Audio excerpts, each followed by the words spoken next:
नमस्कार, स्वागत है आप सभी का। न्यूज़ वन इंडिया देख रहे हैं आप और मैं हूं आपके साथ कृतिका। ग्राउंड रिपोर्टर की शुरुआत करते हैं इस वक्त बड़ी और अहम खबर के साथ दिल्ली से, जहां पर भारतीय जनता पार्टी आज अपना घोषणा पत्र जारी करने जा रही है। दरअसल आपको बता दें कि एमसीडी इलेक्शन को लेकर भारतीय जनता पार्टी अपना यह घोषणा पत्र जारी करेगी। केंद्रीय मंत्री पीयूष गोयल इस कार्यक्रम में मौजूद रहेंगे। तो ये बड़ी खबर आप तक पहुंचा रहे हैं और देखना होगा कि इस बार भारतीय जनता पार्टी के इस घोषणा पत्र में क्या कुछ वादे किए जाते हैं, किन वादों को वो सबसे आगे रखती है। क्योंकि उसके अलावा अगर देखा जाए तो आम आदमी पार्टी ने भी कई सारे वादे जरूर किए हैं और सबसे जो मुख्य वादा है आम आदमी पार्टी का, उसमें यह कहा गया है कि जो एमसीडी के जो कर्मचारी हैं, महीने की तनख्वाह पहले हफ्ते में आएगी। ये वादा आम आदमी पार्टी ने किया है। अब इस वादे पर भारतीय जनता पार्टी क्या वादा करेगी, ये वाकई देखने वाली बात होगी। तो इंतजार करना होगा एमसीडी के इलेक्शन को लेकर, जब भारतीय जनता पार्टी अपना घोषणा पत्र जारी करेगी। केंद्रीय मंत्री पीयूष गोयल भी इस कार्यक्रम में मौजूद रहेंगे जब बीजेपी की तरफ से ये घोषणा पत्र जारी किया जाएगा। तो बड़ी खबर आप तक पहुंचा रहे हैं। एमसीडी को लेकर के आरोप प्रत्यारोप का दौर भी इस वक्त लगातार चल रहा है। अधिक जानकारी के साथ संवाददाता पीयूष तिवारी जुड़ गए। पीयूष, क्या कुछ ताजा अपडेट है? एमसीडी चुनावों को लेकर बीजेपी आज अपना घोषणा पत्र जारी करने जा रही है।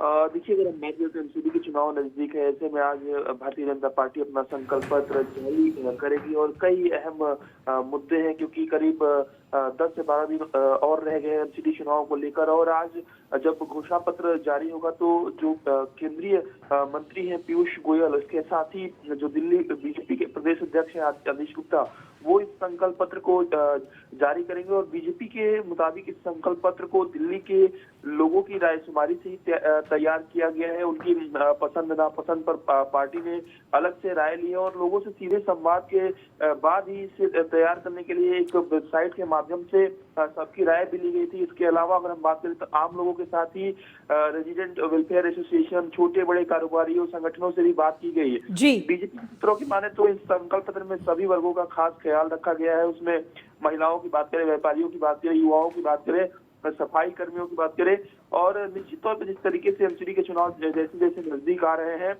सबसे खास बात है कि इनमें जो संभावनाएं हैं, जिन मुद्दों पर जोर रहेगा, तो एमसीडी का पूरी तरीके से किस तरीके से डिजिटल एमसीडी को किया जा सके, ये भी घोषणा कर सकती है बीजेपी अपने संकल्प पत्र में। इसके साथ ही पीयूष, आखिर कितने बजे ये कार्यक्रम होगा, कितने बजे घोषणा पत्र जारी किया जाएगा?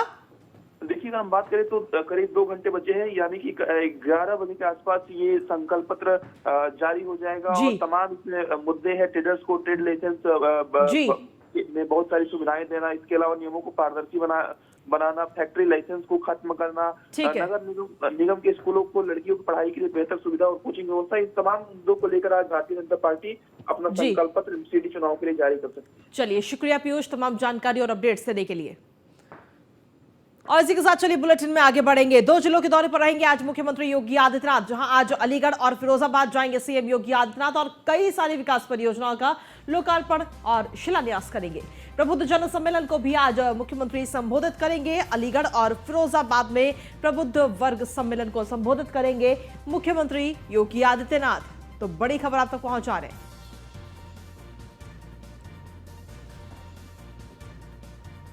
तो प्रबुद्ध जन सम्मेलन को भी आज मुख्यमंत्री संबोधित करेंगे। 2 जिलों के दौरे पर रहेंगे, अलीगढ़ और फिरोजाबाद के दौरे पर रहेंगे मुख्यमंत्री योगी आदित्यनाथ, जहां प्रबुद्ध वर्ग सम्मेलन को संबोधित करेंगे।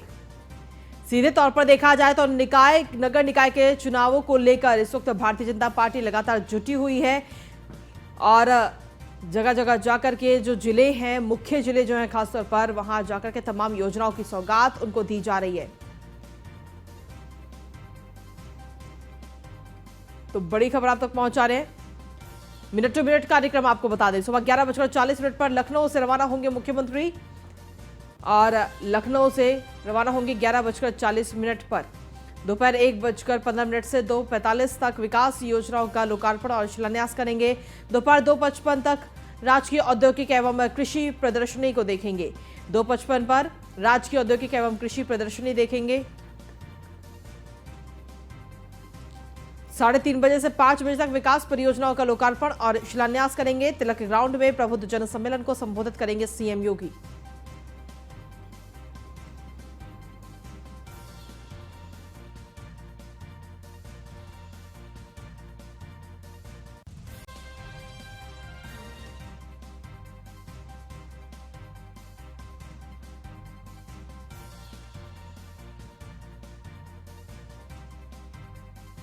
अधिक जानकारी के साथ संवाददाता अश्विनी सुख हमारे साथ जुड़ गए, सीधा उन्हीं का रुख करते हैं। अश्विनी, क्या कुछ ताजा अपडेट है? आज देखा जाए तो अलीगढ़ और फिरोजाबाद के दौरे पर मुख्यमंत्री योगी आदित्यनाथ आज रहेंगे। बिल्कुल, उत्तर प्रदेश के मुख्यमंत्री योगी आदित्यनाथ आज दो शहरों के जो जिलों के दौरे पर रहेंगे, जिसमें अलीगढ़ और फिरोजाबाद शामिल हैं। इससे पहले भी देखा गया कि कल वो दो जिलों के दौरे पर रहे थे, जिसमें प्रयागराज और झांसी शामिल था। इससे पहले गाजियाबाद गए थे और ये सभी जिले जो हैं नगर निगम हैं। कहीं ना कहीं भारतीय जनता पार्टी चुनावी मूड में आ चुकी है। हालांकि अभी सांकेतिक रूप से या फिर यूं कहें गुपचुप तरीके से चुनाव प्रचार हो रहा है। अभी हो हल्ला नहीं हो रहा भारतीय जनता पार्टी की ओर से, और यही कहीं ना कहीं जो रणनीति भारतीय जनता पार्टी की होती है, यही चुनावी जब जीत होती है तो लोग हाय तौबा करते हैं कि आखिर कैसे जीत गए, लेकिन ये चीज जो रणनीति कारगर साबित होती है। निश्चित तौर पर आज मुख्यमंत्री दो जिलों के दौरे पर रहेंगे और दोनों नगर निगम है, दोनों वहां पर जाएंगे। बाकायदा जो प्रबुद्ध जन सम्मेलन है उसमें उसको संबोधित करेंगे, तमाम लोगों से मुलाकात करेंगे। इसके बाद जनप्रतिनिधियों से मुलाकात करेंगे, क्योंकि अक्सर कहा जाता है कि एक आरोप जरूर सरकार पर लगता रहता है कि जनप्रतिनिधियों की सुनवाई नहीं होती। तो मुख्यमंत्री कहीं ना कहीं इन चीजों को खत्म करना चाहते हैं। कि मुख्यमंत्री ने साफ तौर पहले भी कहा है कि जनप्रतिनिधि कोई अगर सही काम कहेंगे तो अधिकारियों को उसको करना सुनना पड़ेगा। अगर कोई भी गलत काम कहता है, चाहे जनप्रतिनिधि हो, चाहे मंत्री हो, चाहे कोई हो, तो उसकी सुनवाई नहीं करना। तो निश्चित तौर पर एक स्पष्ट सरकार जो है, या फिर यूं कहे कि जो पारदर्शिता भरी सरकार है, वो मुख्यमंत्री चलाना चाहते हैं। तो कहीं ना कहीं आज जब वो दोनों जिलों के दौरे पर जाएंगे तो लाखों करोड़ों रुपए की जो सौगात है दोनों जिलों के देंगे।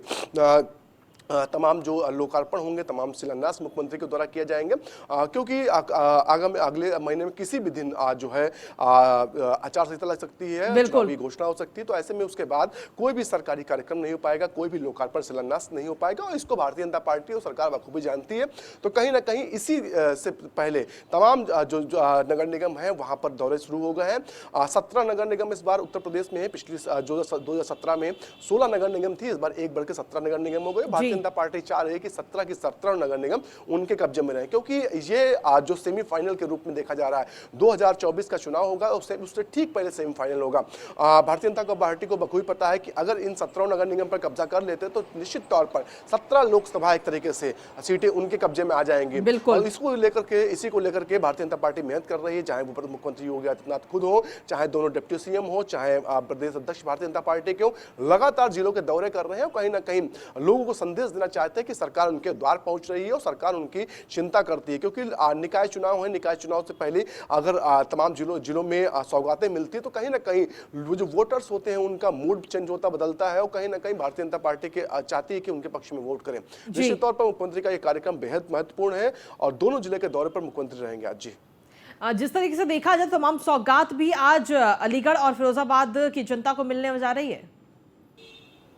बिल्कुल, आज मुख्यमंत्री की किसी भी जिले के दौरे पर रहते हैं, चाहे अलीगढ़ हो, चाहे वो फिरोजाबाद हो, या इससे पहले तमाम जिलों में दौरे पर गए, जब भी जाते हैं कुछ ना कुछ सौगात उस जिले को देकर आते हैं। निश्चित तौर पर, क्योंकि मुख्यमंत्री का मानना है कि जब जिले में जाओ तो विकास की योजनाएं हैं उनको उनकी अनदेखी नहीं होनी चाहिए। मुख्यमंत्री जब भी किसी भी जिले में जाते हैं तो पहले देखते हैं कि वहाँ के जनप्रतिनिधि, वहाँ के जो अधिकारी हैं किस चीज की डिमांड कर रहे हैं, क्या वहाँ के लिए बेहतर विकल्प हो सकते हैं। तो उन चीजों को देखते हैं, बाकायदा उस पर चर्चा होती है और उसके बाद उसको लागू किया जाता है। और फिर जब उस जिले के दौरे पर मुख्यमंत्री होते हैं तो उसका लोकार्पण या शिलान्यास करते हैं। निश्चित तौर पर इसी को लेकर के कहा जाता है कि मुख्यमंत्री जमीन पर जाकर के खुद हकीकत को देखते हैं, चाहे वो कोई डेवलपमेंट का काम चल रहा हो या फिर आने वाले समय में डेवलपमेंट होना हो, जाकर खुद देखते हैं और बाकायदा उसका एनालिसिस करते हैं कि आखिर कितनी जरूरत उस जिले के लिए उस चीज की है, और उस चीज को जरूरत होती है तो निश्चित तौर पर मुख्यमंत्री देते हैं। निश्चित तौर पर आज भी जब मुख्यमंत्री फिरोजाबाद और अलीगढ़ के दौरे पर रहेंगे,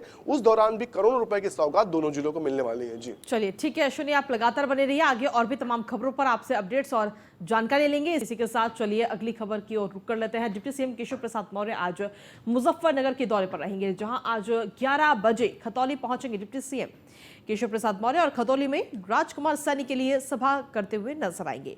खतौली विधानसभा के बडसू गांव में ये जनसभा होगी।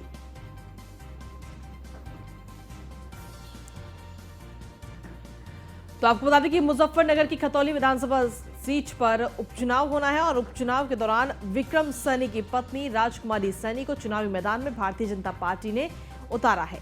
जिसके बाद में अब डिप्टी सीएम केशव प्रसाद मौर्य उनके पक्ष में माहौल बनाने की कोशिश करते हुए नजर आएंगे। उनके पक्ष में मतदान करने की अपील वहां की जनता से करेंगे। तो आज सुबह 11 बजे खतौली पहुंचेंगे डिप्टी सीएम केशव प्रसाद मौर्य। खतौली में राजकुमारी सैनी के लिए सभा करते हुए केशव प्रसाद मौर्य नजर आएंगे।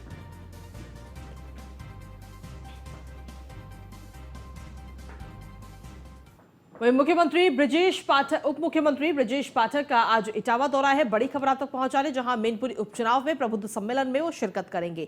जसवंत नगर में निजी गेस्ट हाउस में यह सम्मेलन होगा। आज सुबह करीब 3:30 बजे सम्मेलन को संबोधित करेंगे उप मुख्यमंत्री ब्रजेश पाठक। तो ये बड़ी खबर आप तक पहुंचा है। डिप्टी सीएम ब्रजेश पाठक आज जसवंत नगर में निजी गेस्ट हाउस में सम्मेलन को संबोधित करेंगे। करीब 3:30 बजे सम्मेलन को संबोधित करते हुए ब्रजेश पाठक नजर आएंगे। तो बड़ी खबर आप तक पहुंचा रहे हैं।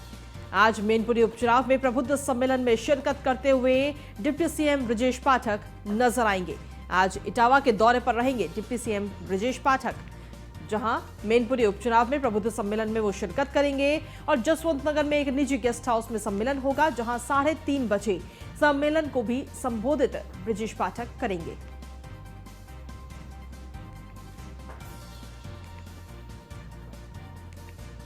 और अगली महत्वपूर्ण खबर इटावा से, जहां पर जसवंत नगर विकास खंड में प्रचार करती हुई नजर आएंगे डिंपल यादव। आज सैफई क्षेत्र के कई गांवों में चुनाव प्रचार करेंगे डिंपल यादव, जहां उनके साथ में आदित्य यादव परिवार के अन्य लोग भी इस दौरान उनके साथ मौजूद रहेंगे।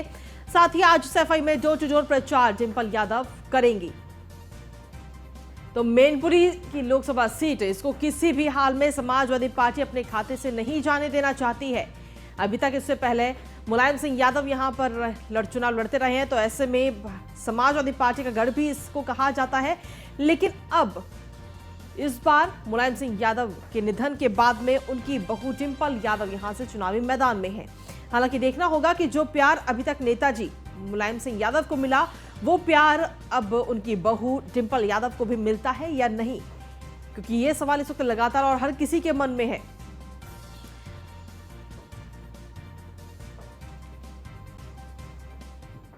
अगली खबर गाजियाबाद से, जहां पर 25,000 के इनामी बदमाश को गिरफ्तार किया गया है और पुलिस ने मुठभेड़ के दौरान ये गिरफ्तारी की है। मुठभेड़ में गोली लगने से बदमाश घायल हुआ है। बदमाश ने बच्चे की अपहरण करके हत्या की थी और इस पूरे मामले में अब पुलिस ने कार्रवाई करते हुए बदमाश को गिरफ्तार किया है। पुलिस ने मुठभेड़ के दौरान बदमाश को गिरफ्तार किया है। मुठभेड़ में गोली लगने से बदमाश घायल हो गया है। तो ये तस्वीर आपको दिखा रहे हैं, पुलिस ने मुठभेड़ के दौरान ये गिरफ्तारी हुई है बदमाश की। बदमाश ने बच्चे के अपहरण करके उसकी हत्या कर दी थी, जिसके बाद पुलिस लगातार इस बदमाश की तलाश कर रही थी। इसके ऊपर 25,000 का इनाम भी रखा गया था, तो जिसके बाद में अब पुलिस को सफलता मिली और मुठभेड़ में गोली लगने की वजह से ये बदमाश घायल हो गया, जिसके बाद में पुलिस ने इस बदमाश को गिरफ्तार कर लिया है।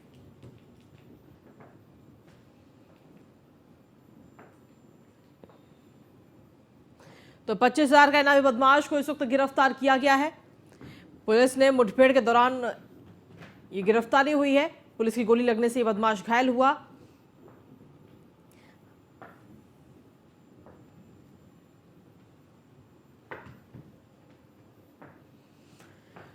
और ग्राउंड रिपोर्टर में अगली महत्वपूर्ण खबर है गोंडा से, जहां पर डेंगू से एक और मरीज की मौत का मामला सामने आया है। इटियाथोक में कार्यरत शिक्षक की मौत हुई है डेंगू के कारण। इटियाथोक गोसेंद्रपुर में शिक्षक थे विवेक, पिछले काफी दिनों से डेंगू की वजह से बीमार चल रहे थे। राजधानी लखनऊ में उनका इलाज चल रहा था। बता दें कि जिले में 152 पहुंच चुका है डेंगू मरीजों का आंकड़ा, और डेंगू के सिर्फ 4 मरीज ही इस वक्त अस्पताल में एडमिट हैं। बाकी सभी मरीजों का इलाज इस वक्त घर में चल रहा है। तो डेंगू से अब एक और मौत इस वक्त हो गई है लखनऊ में। तो ये बड़ी खबर आप तक पहुंचा रहे हैं। डेंगू मरीजों का आंकड़ा इस वक्त 152 पहुंच चुका है, लेकिन डेंगू के सिर्फ 4 मरीज ही अस्पताल में एडमिट हैं, जिनका इलाज चल रहा है। उसके अलावा 148 मरीजों का इलाज घर पर ही चल रहा है।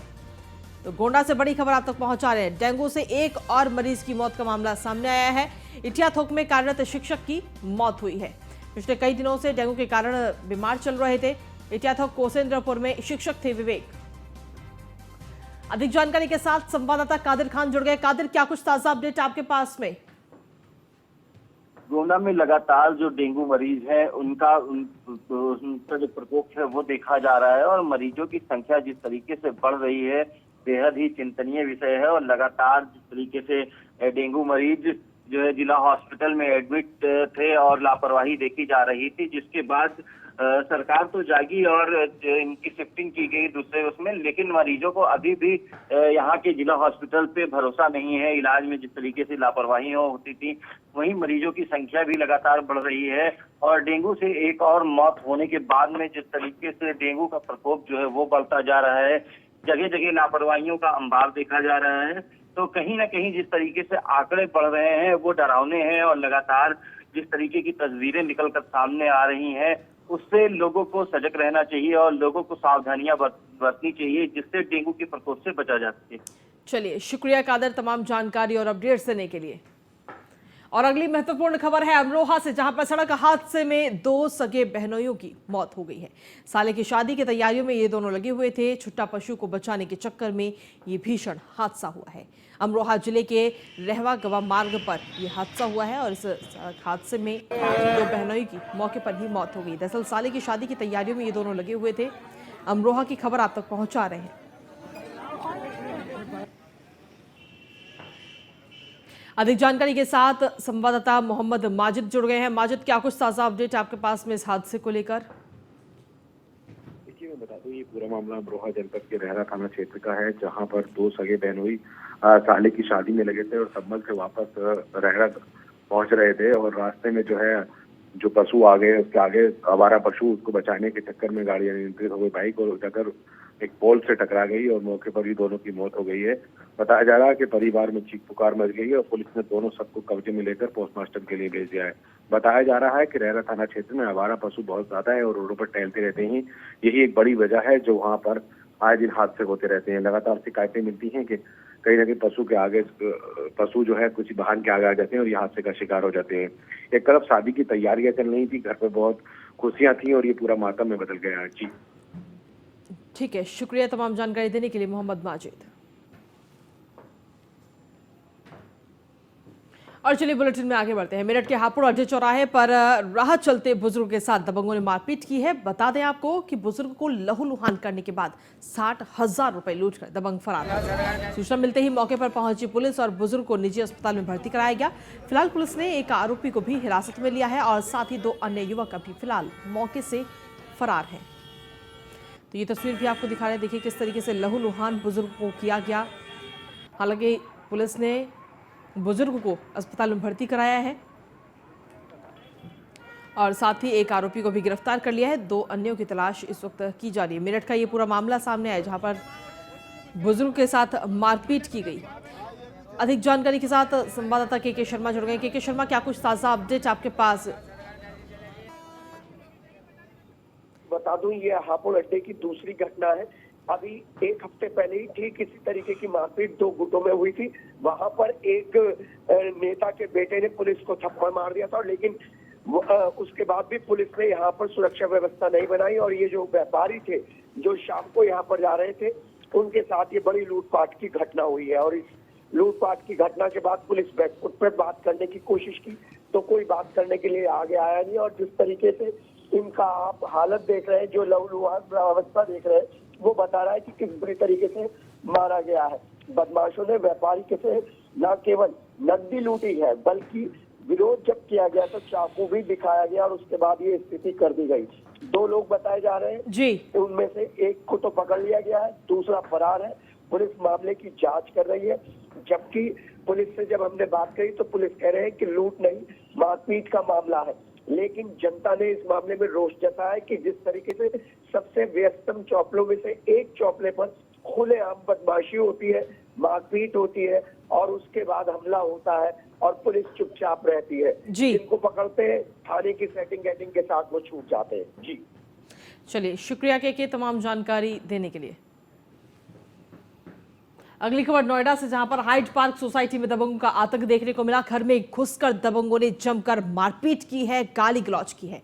बता दें कि सोसाइटी के लोगों ने विरोध प्रदर्शन भी किया, दबंगों के खिलाफ एक्शन लेने की मांग की गई। फिलहाल भारी पुलिस फोर्स वहां मौके पर मौजूद है।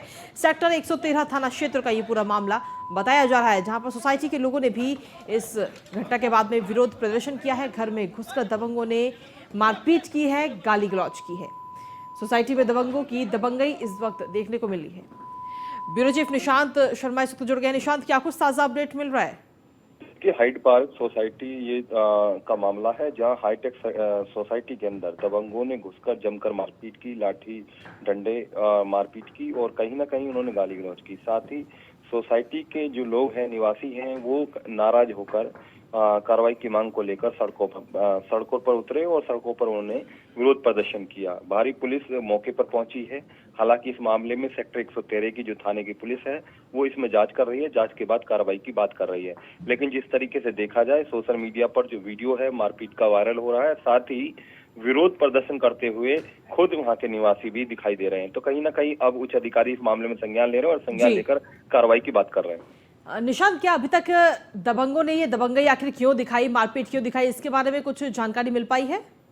देखिए, पुलिस जो है इसमें जांच कर रही है, जांच के बाद ही कुछ कंफर्म हो पाएगा। लेकिन जिस तरीके से साफ तौर पर मारपिटाई देखी जाए या सोसाइटी के अंदर दबंग क्यों आए, किन कारणों से आए, ये भी स्पष्ट अभी नहीं हो पाया है। लेकिन पुलिस जो है इसमें जांच कर रही, जांच के बाद पता लग पाएगा। लेकिन अभी इस मामले में पुलिस जो है पूरी तरीके से कार्रवाई का मूड बना चुकी है और आरोपियों का ढूंढने कर रही है।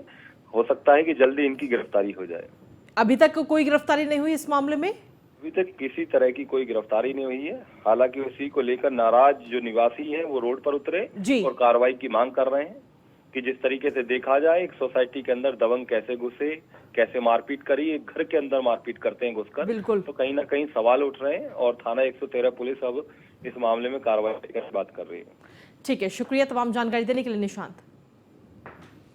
इसी के साथ ग्राउंड रिपोर्टर में इतना ही। आप बने रहिए न्यूज़ 1 इंडिया के साथ।